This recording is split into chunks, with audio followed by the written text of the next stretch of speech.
Hello and welcome to Michelle's Life on Repeat. I just wanted to give out some love this Christmas Eve. You might be seeing this on Christmas. You might be seeing it next week. You might be seeing it in a year from now when you find my channel. Welcome. I am Michelle and it is the end of the year. It is December 24th for us in the United States of America, and in my culture and religion we celebrate Christmas tomorrow. And I wanted to let you know that I wish you the best of the holiday season. I know for many of you it is a time where we're still separated from loved ones. I have two beautiful adult boys that I can't see and I can't hug because they're across the globe and across the states, and no possibility of us meeting up this Christmas. But if you're watching, boys, I love you and I miss you. I woke up today with another powerful migraine, and I want you to know, if you are a chronic migrainer and you come to my channel because you have chronic illness, that you are not alone. You know, I wake up and every day is a mystery. It's like that grab bag at the stores where they put a price tag and you get what's in it. I open that bag every morning and it is sometimes a win and sometimes a day back in bed. And it was a doozy of a migraine because we are getting snow for a whole week starting tomorrow afternoon, which means the pressure drops extremely low, which is my number one natural trigger. I can't do anything about it. So I accept the fact that I have this migraine, and I did what I could, took all my pills, and then I had to power up, double up, triple up, ice pack up, dive in the bed and sleep it off. So most of my day has been drugged up in bed. If you can relate, let me know in the comments down below. But I did make a promise to myself that I wanted to make something for my daughter. She is gluten-free and dairy-free, and I wanted to make some bread for her to celebrate tomorrow when we do have Christmas together. She lives in my town. That she had some bread that she could eat because she's not a baker.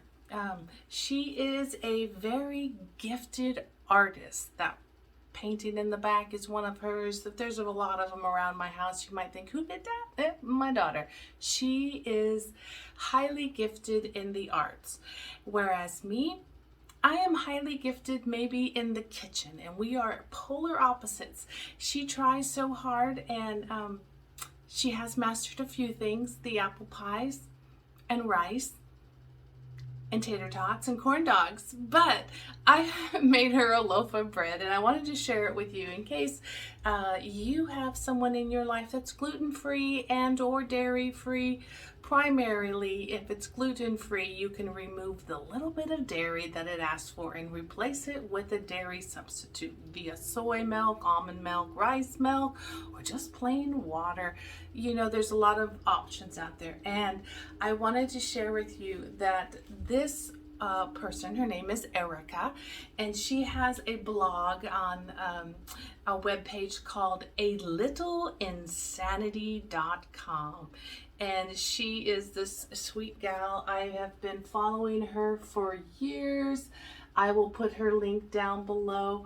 But she has a most delicious bread recipe that actually makes gluten-free bread that is squishy, soft, and tastes like the real deal. And I used to make it for my daughter and I when I had to be gluten-free. And I know that my daughter has not picked up a book to learn how to make homemade bread, so I wanted to gift her with the loaf of bread.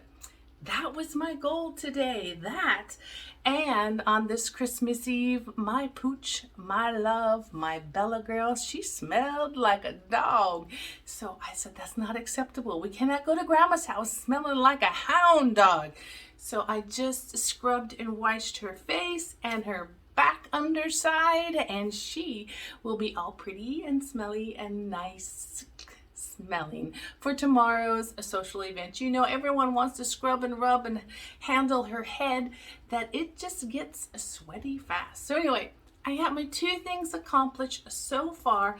It is late in the afternoon. It is 5:38 in the evening, and I still have to water all of these orchids because I missed my shot yesterday, and we're heading out the door bright and early tomorrow, so I need to water these guys tonight. So that is next on my plan. But I would love for you to know that I am very thankful to have you in my life. Very thankful that a whole year has transpired. A lot of growth in the orchid room. A lot of growth in our personal lives if we all look back. There's been a lot of heartache and loss with COVID for a lot of us. And a lot of us, I know my viewers are mostly 45 and above, mostly I say, but there's been a lot of loss of loved ones this year that have passed on, our parents, our grandparents, and it is a very hard time to celebrate knowing we have that loss in our life. But I encourage you to take time for all the emotions, and if that means that you need to cry a little, you do that. If you need to regroup and say, I truly miss my Nana, or I truly miss that sweet one that has passed on, you let that be a part of your celebration. Remember them, name them out loud. Don't let them be forgotten in all of our memories. That's the number one thing I learn as I do all my genealogy books. I will pass my books on to someone else in my family, and they will not know my grandma, my great-grandmas. They won't know it, but they might know by a picture or a phrase that I wrote down next to it. But history just keeps on moving on. So I thank you for being a part of my history this year, helping me grow my channel, but more so helping me grow my friendship base. I have begun to do what I set out to do, which was build a community, because I know I'm not the only one housebound more days than not, and I wanted to let others know that your fibromyalgia, your chronic fatigue, your heart condition, your migraines, your that, your this, your diabetes, whatever it is that keeps you more inbound in the house and not out learning and exploring and engaging in your community, it doesn't have to be a hopeless situation. There are many of us who are doing the same thing with you, and so that is why I reach out my hand and I shake it to you and I say, welcome to my world. I wish you wellness and peace in the new year. I have some updates for the end of the year, my yearly how many migraines did I have this year?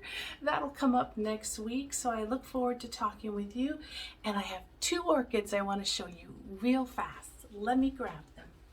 This one is one I got from Orchid Classics last year, and she is this gorgeous. This is her first reblooming for me, and she is a Phalaenopsis King Carolina. The tag is stuck in there.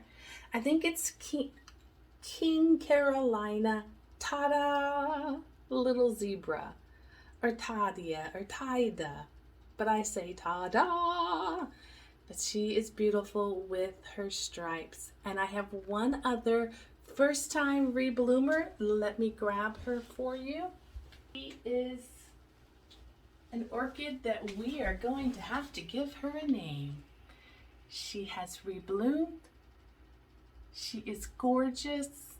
She is got a white tinge around the outside of her and stripes, and inside the lip is a little bit of yellow in the middle and more maroon on the outer lip. But we need to pick a name for her, so let me know in the comments what you think she should be called. I already have one named Pinky, so she can't be that name. Let me know if you have a thought. I want to wish you wellness and peace one more time, and a Merry Christmas, and I will talk to you next week. Bye-bye.